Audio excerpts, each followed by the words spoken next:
Welcome to this video. Today we're gonna read The Nose. I hope you enjoy. 1. An extraordinarily strange thing happened in St. Petersburg on the 25th of March. Ivan Yakovlevich, a barber who lived on Vosnesensky Avenue, woke up rather early one morning and smelled hot bread. As he sat up in bed, he saw his wife, who was a quite respectable lady and a great coffee drinker, taking some freshly baked rolls out of the oven. "I don't want any coffee today, Praskovia Osipovna," said Ivan Yakovlevich. "I'll make do with some hot rolls and onion instead." "Let the old fool have his bread, I don't mind," she thought. "That means extra coffee for me." And she threw a roll onto the table. Ivan pulled his frock coat over his nightshirt for decency's sake, sat down at the table, poured out some salt, peeled 2 onions, took a knife, and with a determined expression on his face started cutting one of the rolls. When he had sliced the roll in 2, he peered into the middle and was amazed to see something white there. Ivan carefully picked at it with his knife and felt it with his finger. "Quite thick," he said to himself.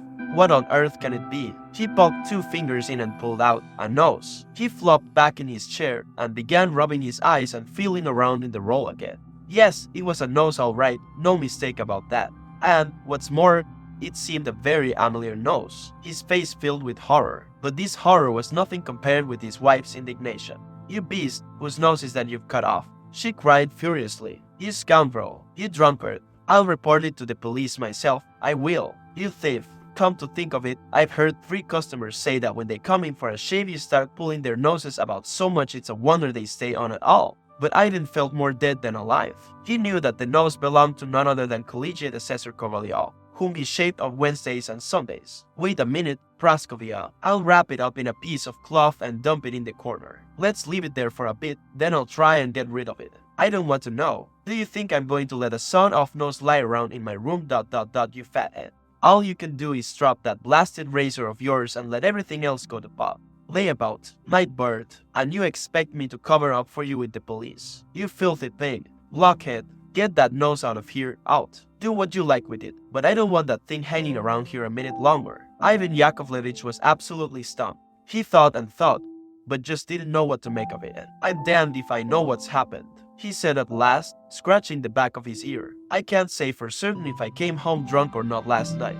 All I know is, it's crazy. After all, bread is baked in an oven, and you don't get noses in bakeries. Can't make head or tail of it." Ivan Yakovlevich lapsed into silence. The thought that the police might search the place, find the nose, and afterwards bring a charge against him very nearly sent him out of his mind. Already he could see that scarlet collar beautifully embroidered with silver, that sword ... and he began shaking all over. Finally he put on his scruffy old trousers and shoes, and with Praskovia Osipovna's vigorous invective ringing in his ears, wrapped the nose up in a piece of cloth and went out into the street. All he wanted was to stuff it away somewhere, either hiding it between 2 curbstones by someone's front door or else accidentally dropping it and slinking off down a side street. But as luck would have it, he kept bumping into friends who would insist on asking, "Where are you off to?" or "It's a bit early for shaving customers, isn't it?" With the result that he didn't have a chance to get rid of it. Once he did manage to drop it, but a policeman pointed with his hatband and said, "Pick that up. Can't you see you dropped something?" And Ivan Yakovlevich had to pick it up and hide it in his pocket.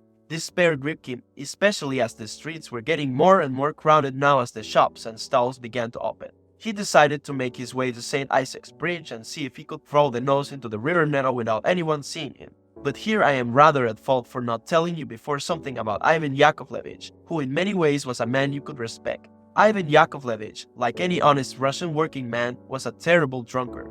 And although he spent all day shaving other people's beards, he never touched his own. His frock coat could best be described as peeble, that is to say, it was black, but with brownish yellow and gray spots all over it. His collar was very shiny, and 3 loosely hanging threads showed that some buttons had once been there. Ivan Yakovlevich was a very phlegmatic character, and whenever Kovalyov the collegiate assessor said "Your hands always stink," while he was being shaved, Ivan Yakovlevich would say, "But why should they stink?" The collegiate assessor used to reply, "Don't ask me, my dear chap. All I know is, they stink." Ivan Yakovlevich would answer by taking a pinch of snuff, and then, by way of retaliation, lather all over Kovalyov's cheeks, under his nose, behind the ears, and beneath his beard, in short, wherever he felt like covering him with soap. By now this respectable citizen of ours had already reached St. Isaac's Bridge. First of all he had a good look around. Then he leaned over the rails, trying to pretend he was looking under the bridge to see if there were many fish there, and furtively threw the bucket into the water. He felt as if a couple of hundredweight had been lifted from his shoulders, and he even managed to produce a smile. Instead of going off to shave civil servants' chins, he headed for a shop bearing a sign, hot meals and tea for a glass of punch. Suddenly he saw a policeman at one end of the bridge, in a very smart uniform, with broad whiskers, a three-cornered hat and a sword. He went cold all over as the policeman beckoned to him and said, "Come here, my friend." Recognizing the uniform, Ivan Yakovlevich took his cap off before he had taken half a dozen steps, tripped up to him and greeted him with, "Good morning, Your Excellency." "No, no, my dear chap, none of your excellencies. Just tell me what you were up to on the bridge." "Honest, officer, I was on my way to shave a customer and stopped to see how fast the current was." "You're lying. You really can't expect me to believe that. You'd better come clean at once. I'll give your excellency a free shave twice, even 3 times a week." "Honest I will," answered Ivan Yakovlevich. "No, no, my friend. That won't do. 3 barbers look after me already, and it's an honor for them to shave me. Will you please tell me what you were up to?" Ivan Yakovlevich turned pale, but at this point everything became so completely enveloped in mist it is really impossible to say what happened afterwards. 2. Collegiate Assessor Kovalyov woke up rather early and made a BRing noise with his lips. He always did this when he woke up, though if you ask him why, he could not give any good reason. Kovalyov stretched himself and asked for the small mirror that stood on the table to be brought over to him. He wanted to have a look at a pimple that had made its appearance on his nose the previous evening, but to his extreme astonishment found that instead of a nose there was nothing but an absolutely flat surface. In a terrible panic, Kovalyov asked for some water and rubbed his eyes with a towel. No mistake about it, his nose had gone. He began pinching himself to make sure he was not sleeping, but to all intents and purposes he was wide awake. Collegiate Assessor Kovalyov sprang out of bed and shook himself. Still no nose. He asked for his clothes and off he dashed straight to the head of police. In the meantime, however, a few words should be said about Kovalyov, so that the reader may see what kind of collegiate assessor this man was. You really cannot compare those collegiate assessors who acquire office through testimonials with the variety appointed in the Caucasus. The 2 species are quite distinct. Collegiate assessors with diplomas from learned bodies. But Russia is such an amazing country that if you pass any remark about one collegiate assessor, every assessor from Riga to Kamchatka will take it personally. And the same goes for all people holding titles and government ranks. Kovalyov belonged to the Caucasian variety. He had been a collegiate assessor for only 2 years and therefore could not forget it for a single minute. To make himself sound more important, and to give more weight to his status, he never called himself collegiate assessor, but major. If he met a woman in the street selling shirt fronts, he would say, "Listen dear, come and see me at home. My flat's in Sadovaya Street. All you have to do is ask if Major Kovalyov lives there and anyone will show you the way." And if the woman was at all pretty, he would whisper some secret instructions and then say, "Just ask for Major Kovalyov, my dear." Therefore, throughout this story, we will call this collegiate assessor Major. Major Kovalyov was in the habit of taking a daily stroll along the Nevsky Avenue. His shirt collar was always immaculately clean and well starched. His whiskers were the kind you usually find among provincial surveyors, architects, and regimental surgeons, among people who have some sort of connection with the police, on anyone in fact who has full rosy cheeks and plays a good hand at whist. These whiskers grew right from the middle of his cheeks up to his nostrils. Major Kovalyov always carried plenty of seals with him, seals bearing coats of arms or engraved with the words Wednesday, Thursday, Monday, and so on. Major Kovalyov had come to St. Petersburg with the set purpose of finding a position in keeping with his rank. If he was lucky, he would get a vice-governorship, but failing that, a job as an administrative clerk in some important government department would have to do. Major Kovalyov was not averse to marriage, as long as his bride happened to be worth 200,000 rubles. And now the reader can judge for himself how this major felt when, instead of a fairly presentable and reasonably sized nose, all he saw was an absolutely preposterous smooth flat space. As if this were not bad enough, there was not a cab in sight, and he had to walk home, keeping himself huddled up in his cloak and with a handkerchief over his face to make people think he was bleeding. But perhaps I dreamt it. How could I be so stupid as to go and lose my nose? With these thoughts, he dropped into a coffee house to take a look at himself in a mirror. Fortunately, the shop was empty, except for some waiters sweeping up and tidying the chairs. A few of them, rather bleary-eyed, were carrying trays laden with hot pies. Yesterday's newspapers, covered in coffee stains, lay scattered in the tables and chairs. "Well, thank God there's no one about," he said. "Now I can have a look." He approached the mirror rather gingerly and peered into it. Damn it, what kind of trick is this? He cried, spitting on the floor. If only there were something to take its place, but there's nothing. He bit his lips in annoyance, left the coffee house and decided not to smile or look at anyone, which was not like him at all. Suddenly he stood rooted to the spot near the front door of some house and witnessed a most incredible sight. A carriage drew up at the entrance porch. The doors flew open and out jumped a uniformed, stooping gentleman who dashed up the steps. The feeling of horror and amazement that gripped Kovalyov when he recognized his own nose defies description. After this extraordinary sight, everything went topsy-turvy. He could hardly keep to his feet, but decided at all costs to wait until the nose returned to the carriage, although he was shaking all over and felt quite feverish. About 2 minutes later, a nose really did come out. It was wearing a gold-braided uniform with a high stand-up collar and chamois trousers, and had a sword at its side.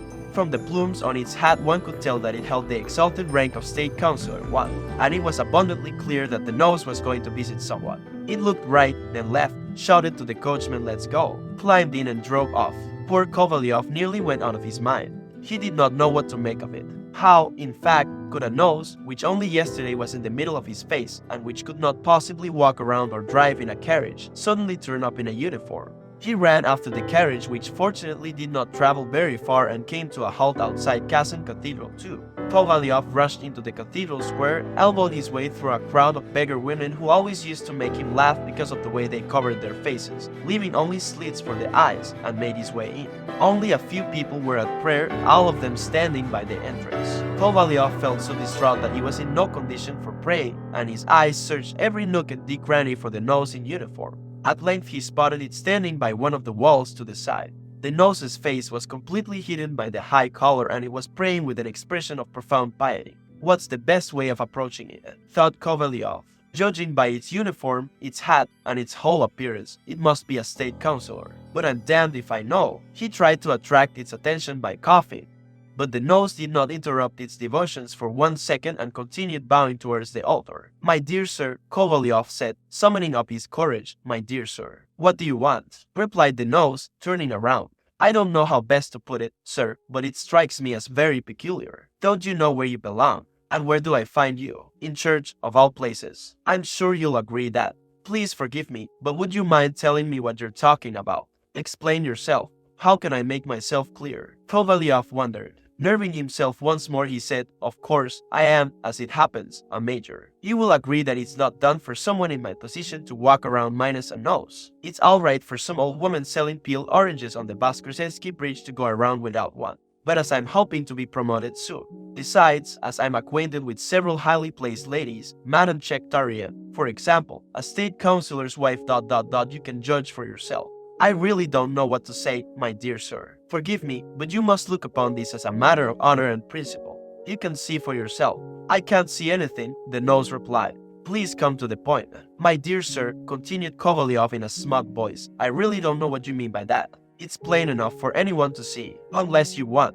Don't you realize you are my own nose?" The nose looked at the major and frowned a little. "My dear fellow, you are mistaken. I am a person in my own right. Furthermore, I don't see that we can have anything in common. Judging from your uniform buttons, I should say you're from another government department." With these words, the nose turned away and continued its prayers. Kovalyov was so confused he did not know what to do or think.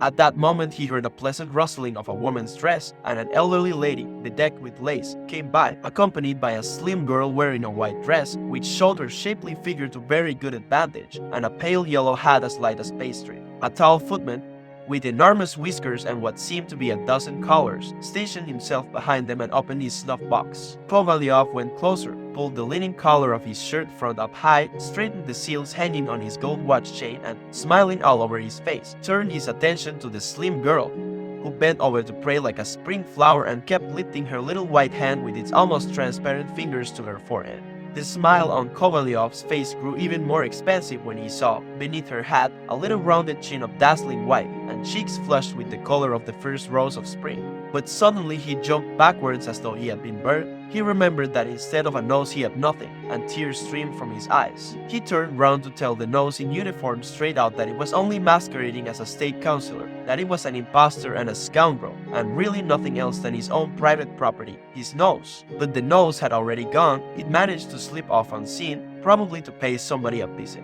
This reduced Kovalyov to absolute despair. He went out and stood for a minute or so under the colonnade, carefully looking around him in the hope of spotting the nose. He remembered quite distinctly that it was wearing a plumed hat and a gold-embroidered uniform, but he had not noticed what its greatcoat was like, or the color of its carriage, or its horses, or even if there was a liveried footman at the back.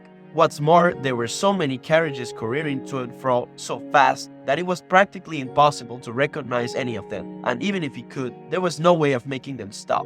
It was a beautiful sunny day. Nevsky Avenue was packed. From the police headquarters right down to the Arishkov Bridge, people flowed along the pavements in a cascade of color. Not far off he could see that court councilor whom he referred to as Lieutenant Colonel, free especially if there happened to be other people around. And over there was Yagin, a head clerk in the Senate, and a very close friend of his who always lost at whist when he played in a party of 8. Another major, a collegiate assessor of the Caucasian variety, waved to him to come over and have a chat. Last and damn, said Kovalyov, hailing a droshky. Driver, take me straight to the chief of police. He climbed into the droshky and shouted, drive like the devil. Is the police commissioner in? He said as soon as he entered the hall. No, he's not, sir, said the porter. He left only a few minutes ago. This really is my day. Yes, added the porter, you've only just missed him. A minute ago you'd have caught him. Kovalyov, his handkerchief still pressed to his face, climbed into the droshky again and cried out in a despairing voice, let's go. Where? Asked the driver. Straight on, but it's a dead end here, you can only go right or left. This last question made Kovalyov stop and think. In his position, the best thing to do was to go first to the city security office, not because it was directly connected with the police, but because things got done there much quicker than in any other government department. There was no sense in going direct to the head of the department where the nose claimed to work, since anyone could see from the answers he had got before that the nose considered nothing holy, and would have no difficulty in convincing its superiors by its brazen lying that it had never set eyes on Kovalyov before. So just as Kovalyov was about to tell the driver to go straight to the security office, it struck him that the scoundrel and impostor who had behaved so shamelessly could quite easily take advantage of the delay and slip out of the city, in which event all his efforts to find it would be futile and might even drag on for another month. God forbid. Finally, inspiration came from above. He decided to go straight to the newspaper offices and publish an advertisement, giving such a detailed description of the nose that anyone who happened to meet it would at once turn it over to Kovalyov, or at least tell him where he could find it. Deciding this was the best course of action, he ordered the driver to go straight to the newspaper offices, and throughout the whole journey never once stopped pummeling the driver in the back with his fist and shouting, faster, damn you, faster. But sir, the driver retorted as he shook his head and flicked his reins at his horse, which had a coat as long as a spaniel's. Finally, the droshky came to a halt, and the breathless Kovalyov tore into a small waiting room where a gray-haired bespectacled clerk in an old frock coat was sitting at a table with his pen between his teeth, counting out copper coins. Who sees to advertisements here? Kovalyov shouted. Ah, good morning. Good morning, replied the gray-haired clerk, raising his eyes for 1 second, then looking down again at the little piles of money spread out on the table. I want to publish an advertisement. Just one moment, if you don't mind, the clerk answered, as he wrote down a figure with one hand and moved 2 beads on his abacus with the other. A footman who, judging by his gold-braided livery and generally very smart appearance, obviously worked in some noble house, was standing by the table holding a piece of paper and, just to show he could hobnob with high and low, started rattling away. Believe me, that nasty little dog just isn't worth 80 kopecks. I wouldn't give more than 16 for it, but the countess dotes on it, and that's why she makes no bones about offering 100 rubles to the person who finds it. If we're going to be honest with one another, I'll tell you quite openly, there's no accounting for taste. I can understand a fancier paying anything up to 500, even 1,000 for a deerhound or a poodle, as long as it's a good dog. The elderly clerk listened to him solemnly while he carried on totting up the words in the advertisement. The room was crowded with old women, shopkeepers, and house porters, all holding advertisements. In one of these, a coachman of sober disposition was seeking employment. In another, a carriage, hardly used, and brought from Paris in 1814, was up for sale. In another, a 19-year-old servant girl with laundry experience and prepared to do other work was looking for a job.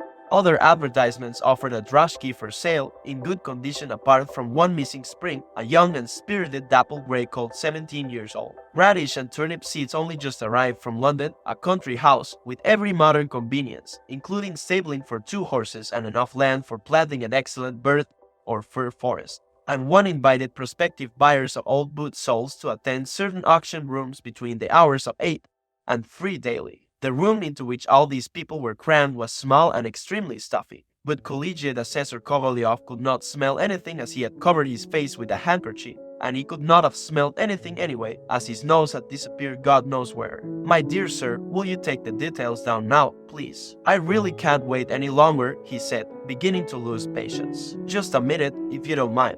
2 rubles 43 kopecks. Nearly ready. 1 ruble 64 kopecks, the gray-haired clerk muttered as he shoved pieces of paper at the old ladies and servants standing around. Finally, he turned to Kovalyov and said, "What do you want?" "I want," Kovalyov began. "Something very fishy has been going on, whether it's some nasty practical joke or a plain case of fraud I can't say as yet.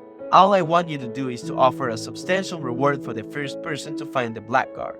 "Ma'am, please, why do you need that?" "I can't tell you. Too many people know me, Mrs. Chektaria, for example, who's married to a state councillor, Mrs. Palage Potochin, a staff officer's wife. They'd find out who it was at once. God forbid. Just put collegiate assessor, or even better, major. And the missing person was a household serf of yours." "Household serf? The crime wouldn't be half as serious. It's my nose that's disappeared." "Ichem, strange name. And did this Mr. Nose steal much?" "My nose, I'm trying to say. You don't understand. It's my own nose that's disappeared. It's a diabolical practical joke someone's played on me." "How did it disappear?" "I don't follow. I can't tell you how. But please understand, my nose is traveling at this very moment all over the town, calling itself a state councillor. That's why I'm asking you to print this advertisement announcing the first person who catches it should return the nose to its rightful owner as soon as possible. Imagine what it's like being without such a conspicuous part of your body. If it were just a small toe, then I could put my shoe on and no one would be any the wiser. On Thursdays I go to Mrs. Chektariev's and Mrs. Potochin, who has a staff officer for a husband, and a very pretty little daughter as well. They're all very close friends of mine, so just imagine what it would be like. In my state, how can I visit any of them?" The clerk's tightly pressed lips showed he was deep in thought. "I can't print an advertisement like that in our paper," he said after a long silence. "What? Why not? I'll tell you. A paper can get a bad name. If everyone started announcing his nose had run away, I don't know how it would all end. And enough false reports and rumors get past editorial already. Why does it strike you as so absurd?" "I certainly don't think so." "That's what you think. But only last week there was a similar case. A clerk came here with an advertisement, just like you. It cost him 2 rubles 73 kopecks, and all he wanted to advertise was a runaway black poodle. And what do you think he was up to really? In the end, we had a libel case on our hands. The poodle was meant as a satire on a government cashier. I can't remember what ministry he came from. But I want to publish an advertisement about my nose, not a poodle, and that's as near myself as damn it. No, I can't accept that kind of advertisement. But I've lost my nose. Then you'd better see a doctor about it. I've heard there's a certain kind of specialist who can fix you up with any kind of nose you like. Anyway, you seem a cheery sort, and I can see you like to have your little joke. By all that's holy, I swear I'm telling you the truth. If you really want me to, I'll show you what I mean. I shouldn't bother if I were you," the clerk continued, taking a pinch of snuff. "However, if it's really no trouble," he added, leaning forward out of curiosity, "then I shouldn't mind having a quick look." The collegiate assessor removed his handkerchief. "Well, how very peculiar. It's quite flat, just like a freshly cooked pancake. Incredibly flat. So much for your objections. Now you've seen it with your own eyes and you can't possibly refuse. I will be particularly grateful for this little favor, and it's been a real pleasure meeting you." The major, evidently, had decided that flattery might do the trick. "Of course, it's no problem printing the advertisement," the clerk said, "but I can't see what you can stand to gain by it. If you like, why not give it to someone with a flair for journalism? Then he can write it up as a very rare freak of nature and have it published in the Northern B4 so that young people might benefit from it. Or else, as something of interest to the general public." The collegiate assessor's hopes vanished completely. He looked down at the bottom of the page at the theater guide. The name of a rather pretty actress almost brought a smile to his face, and he reached down to his pocket to see if he had a 5-ruble note, since in his opinion staff officers should sit only in the stalls. But then he remembered his nose, and knew he could not possibly think of going to the theater. Apparently even the clerk was touched by Kovalyov's terrible predicament, and thought it would not hurt to cheer him up with a few words of sympathy. "Really, I can't say how sorry I am at what's happened. How about a pinch of snuff? It's very good for headaches, and puts fresh heart into you. It even cures piles." With these words he offered Kovalyov his snuff box, deftly flipping back the lid which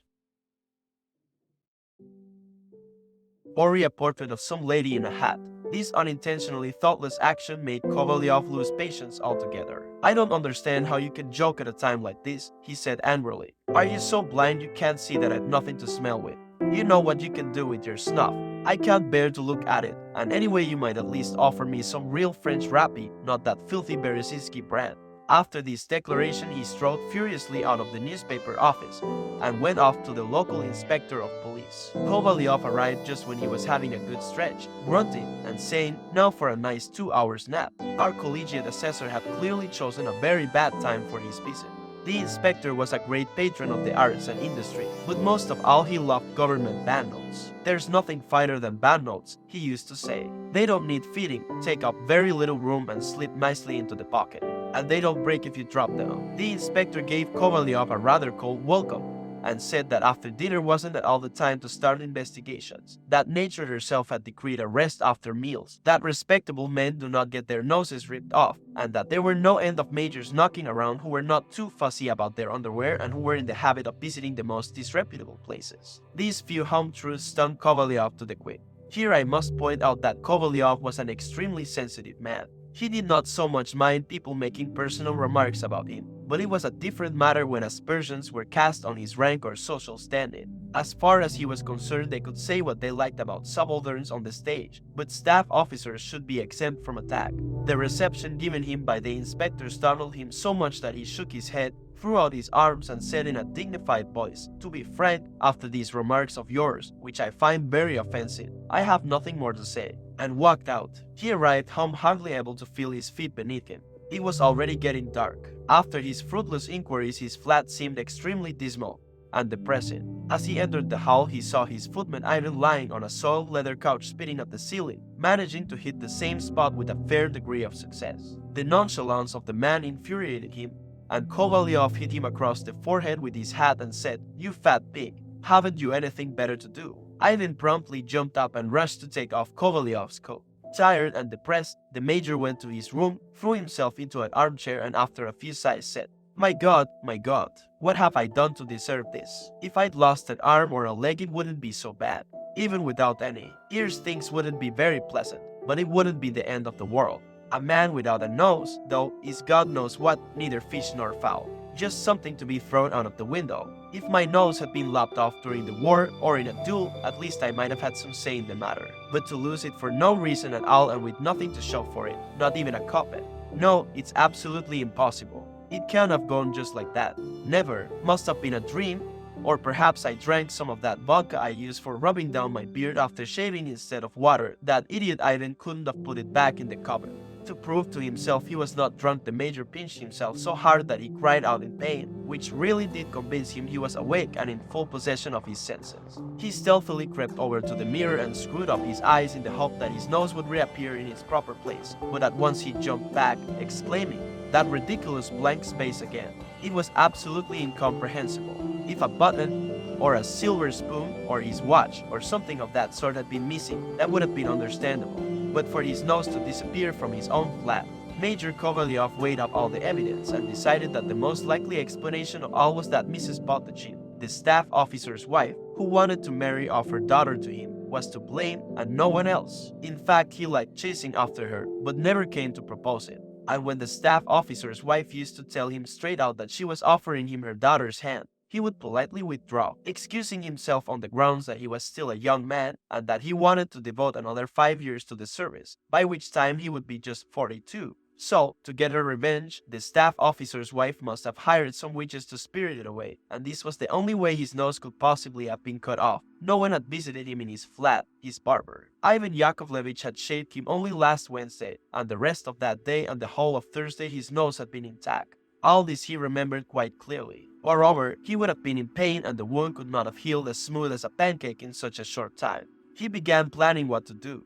Either he would sue the staff officer's wife for damages, or he would go and see her personally and accuse her point blank. But he was distracted from these thoughts by the sight of some chinks of light in the door, which meant Ivan had lit a candle in the hall. Soon afterwards, Ivan appeared in person, holding the candle in front of him so that it brightened up the whole room. Kovalyov's first reaction was to seize his handkerchief and cover up the bare place where only yesterday his nose had been, to prevent that stupid idiot from standing there gaping at him. No sooner had Ivan left than a strange voice was heard in the hall. "Does Collegiate Assessor Kovalyov live here? Please come in." "The Major's home," said Kovalyov, springing to his feet and opening the door. A smart-looking police officer with plump cheeks and whiskers that were neither too light nor too dark, the same police officer who had stood on St. Isaac's Bridge at the beginning of our story, made his entrance. "Are you the gentleman who has lost his nose?" "Yes, that's me. It's been found." "What did you say?" cried Major Kovalyov. He could hardly speak for joy. He looked wide-eyed at the police officer, the candlelight flickering on his fat cheeks and thick lips. "How did you find it?" "Very strange. We caught it just as it was about to drive off in the Riga stagecoach. Its passport was made out in the name of some civil servant. Strangely enough, I mistook it for a gentleman at first. Fortunately, I had my spectacles with me so I could see it was really a nose. I'm very short-sighted, and if you happen to stand just in front of me, I can only make out your face, but not your nose, or beard, or anything else in fact. My mother-in-law suffers from the same complaint." Kovalyov was beside himself. "Don't excite yourself, sir. I knew how much you wanted it back, so I brought it with me." "Very strange. But the main culprit in this little affair seems to be that swindler of a barber from Vozdesensky Street. He's down at the station now. I've had my eyes on him a long time on suspicion of drunkenness and larceny, and only 3 days ago he was found stealing a dozen buttons from a shop. You'll find your nose just as it was when you lost it." And the police officer dipped into his pocket and pulled out the nose wrapped up in a piece of paper. "That's it," cried Kovalyov. "No mistake. You must stay and have a cup of tea. I'd like to, when I'm expected back at the prison. The price of food has rocketed. My mother-in-law is living with me, and all the children as well. The eldest boy seems very promising, very bright.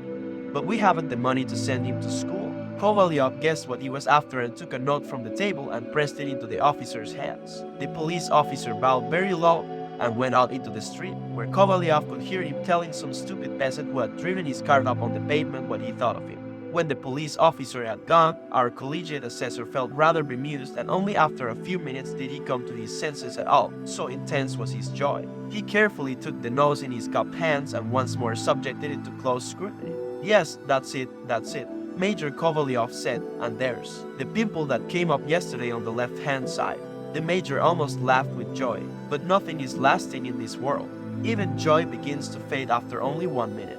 2 minutes later, and it is weaker still, until finally it is swallowed up in our everyday, prosaic state of mind. Just as a ripple made by a pebble gradually merges with the smooth surface of the water. After some thought, Kovalyov concluded that all was not right again yet, and there still remained the problem of putting the nose back in place. What if it doesn't stick? With a feeling of inexpressible horror, he rushed to the table and pulled the mirror nearer, as he was afraid that he might stick the nose on crooked. His hands trembled. With great care and caution, he pushed it into place. But oh, the nose just would not stick. He warmed it a little by pressing it to his mouth and breathing on it, and then pressed it again to the smooth space between his cheeks. But try as he might, the nose would not stay on. "Stay on, you fool," he said. But the nose seemed to be made of wood and fell onto the table with a strange cork-like sound.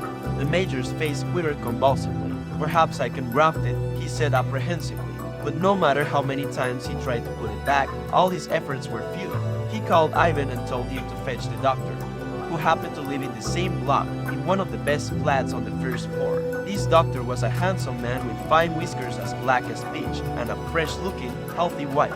Every morning he used to eat apples and was terribly meticulous about keeping his mouth clean, spending at least 3/4 of an hour rinsing it out every day and using 5 different varieties of toothbrush. He came right away. When he had asked the major if he had had this trouble for very long, the doctor pushed back Kovalyov's chin and prodded him with his thumb in the spot once occupied by his nose, so sharply that the major hit the wall very hard with the back of his head. The doctor told him not to worry and made him stand a little way from the wall and lean his head first to the right, pinching the place where his nose had been. The doctor said HM. Then he ordered him to move his head to the left and produced another HM. Finally, he prodded him again, making Kovalyov's head twitch like a horse having its teeth inspected. After this examination, the doctor shook his head and said, "It's no good. It's best to stay as you are, otherwise you'll only make it worse. Of course, it's possible to have it stuck on, and I could do this for you quite easily. But I assure you it would look terrible." "That's marvelous, that is. How can I carry on without a nose?" said Kovalyov. "Whatever you do, it couldn't look any worse, and God knows that's bad enough. How can I go around looking like a freak? I mix with nice people. I'm expected at 2 soirees today. I know nearly all the best people, Mrs. Chektaria, a state councilor's wife, Mrs. Potochin, a staff officer's wife. After the way she's behaved, I won't have any more to do with her, except when I get the police on her trail. Kovalyov went on pleading. Please do me this one favor, isn't there any way? Even if you only get it to hold on, it wouldn't be so bad, and if there were any risk of it falling off, I could keep it there with my hand. I don't dance, which is a help, because any violent movement might make it drop off. And you may rest assured I wouldn't be slow in showing my appreciation, as far as my pocket will allow, of course. The doctor then said in a voice which could not be called loud or even soft, but persuasive and arresting, I never practice my art from purely mercenary motives. That is contrary to my code of conduct and all professional ethics. True, I make a charge for private visits, but only so as not to offend patients by refusing to take their money. Of course, I could put your nose back if I wanted to, but I give you my word of honor, if you know what's good for you, it would be far worse if I tried.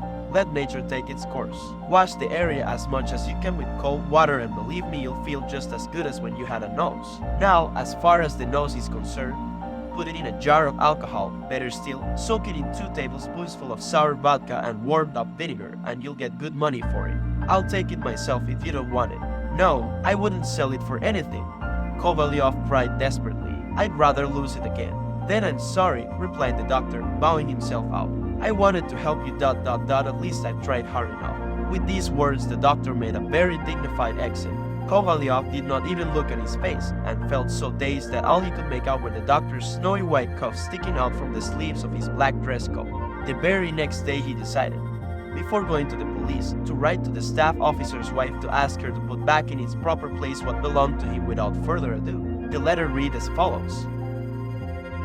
I cannot understand this strange behavior on your part. You can be sure, though, that it won't get you anywhere, and you certainly won't force me to marry your daughter.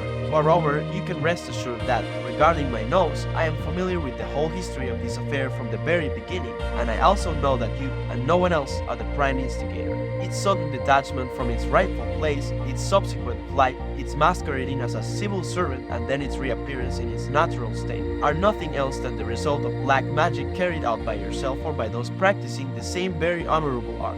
I consider it my duty to warn you that if the above-mentioned nose is not back in its proper place by today, then I shall be compelled to ask for the law's protection.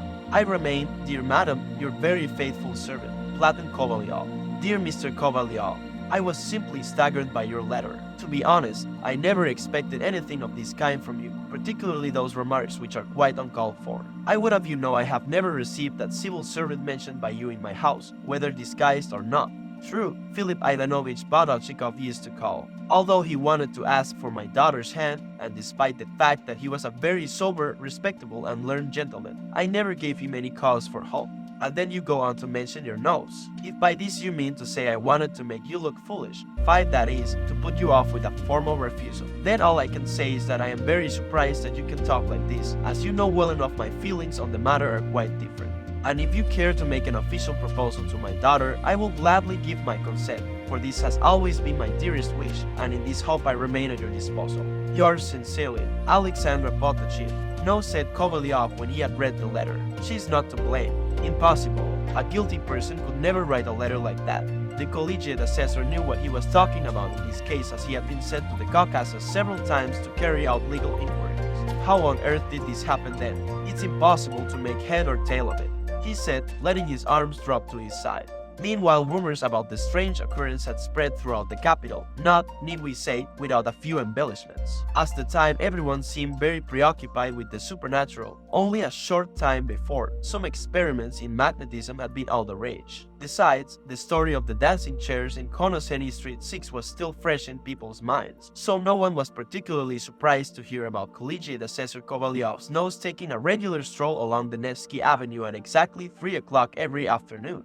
Every day crowds of inquisitive people flocked there. Someone said they had seen the nose in Junker's store, and this produced such a crush outside that the police had to be called. One fairly respectable-looking, bewhiskered character who sold stale cakes outside the theater knocked together some solid-looking wooden benches and hired them out at 80 kopecks a time for people to stand on. One retired colonel left home especially early one morning, and after a great struggle managed to barge his way through to the front.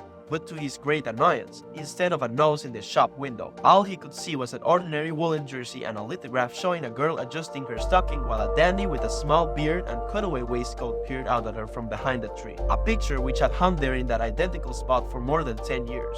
He left feeling very cross and was heard to say, misleading the public with such ridiculous and far-fetched stories shouldn't be allowed. Afterwards, it was rumored that Major Kovalyov's nose was no longer to be seen strolling along the Nevsky Avenue, but was in the habit of walking in Tavrichesky Park, and that it had been doing this for a long time. When Kozrov Mirza 7 lived there, he was astonished at this freak of nature. Some of the students from the College of Surgeons went to have a look. One well-known, very respectable lady wrote specially to the head park keeper asking him to show her children this very rare phenomenon and, if possible, give them an instructive and edifying commentary at the same time. These events came as a blessing to those socialites who loved amusing the ladies and whose stock of stories was completely exhausted at the time. A few respectable and high-minded citizens were very upset.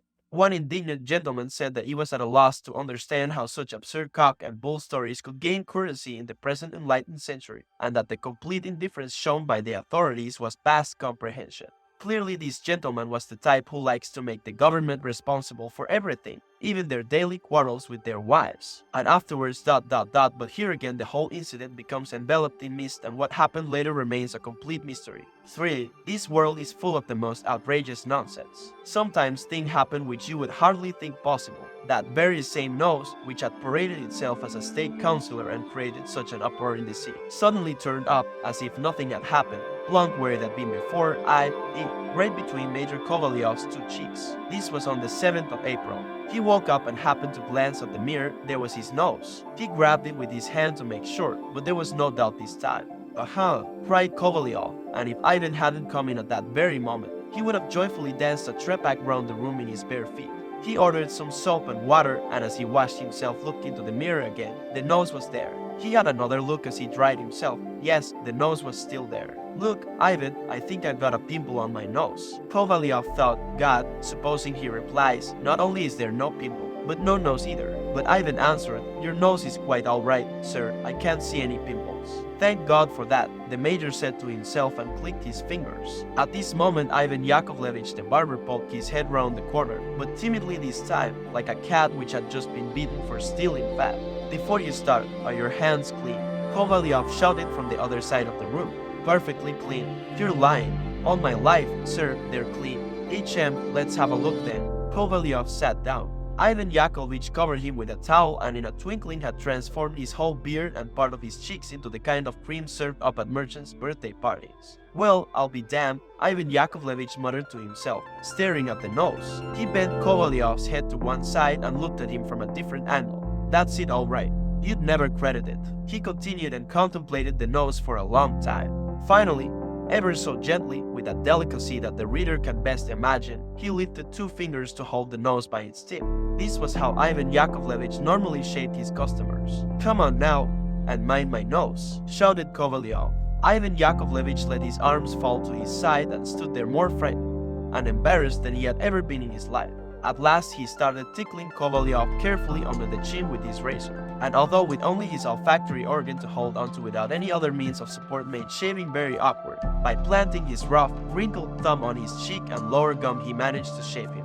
When everything was ready, Kovalyov rushed to get dressed and took a cab straight to the cafe. He had hardly got inside before he shouted, "Waiter, a cup of chocolate," and went straight up to the mirror. Yes, his nose was there.